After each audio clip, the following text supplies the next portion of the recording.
Welcome back to another get ready with me video. তো অনেক দিন পরে আমি শাড়িটা পরছি। তো আমার এই শাড়িটা খুব পছন্দের।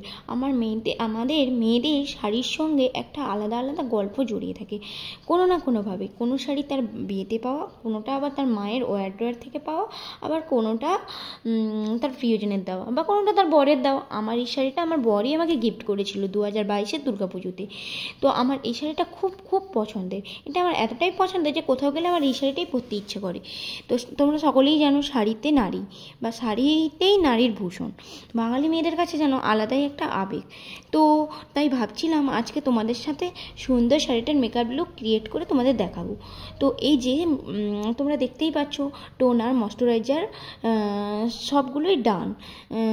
তো কি কি প্রোডাক্ট আমি মেকআপের জন্য ইউজ করেছি তা তোমরা দেখতেই পাবে। তো আমি সাজছি কেন, কোথায় যাব, তোমাদের মনে এটাই প্রশ্ন উঠছে তো, যে আমি কেন সাজছি বা সেজে কী করব। তো তোমরা ভিডিওর মাধ্যমে দেখতেই পাবে। তো বলেই রাখছি, আজকে আমাদের একটা জায়গায় যাওয়ার আছে। তো অনেক দিন ধরে আমার ওখানে যাওয়ার জন্য খুব মন চাইছিল। তো আমি কোথায় যাচ্ছি তোমরা এই ভিডিওর মাধ্যমেই দেখতে পেয়ে যাবে।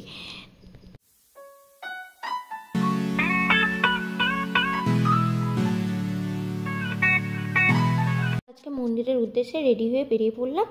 তো আজকে আমরা চলে আসছি নিমতলা ভূতনাথ মন্দিরে পুজো দিতে। তো আমরা অনেক দিন ধরেই ভাবছিলাম ভূতনাথ মন্দিরে পুজো দিব, তো কোনোভাবেই আমাদের আসা হচ্ছিল না। তো আজকে ফাইনালি চলে আসলাম। তো এসেই দুজনে মন্দিরে পুজো দেওয়ার জন্য প্রস্তুত হয়ে নিলাম। তো ফার্স্টে একটু হাঁটতে হয়, হেঁটে আমরা চলে এলাম ডালা কিনতে। ডালা কিনে আমরা ডালা নিয়ে চলে এলাম মন্দিরে প্রবেশ করতে। মন্দিরে দেখতেই পাচ্ছ কেমন ভিড়, চারিদিকে প্রচুর ভিড়।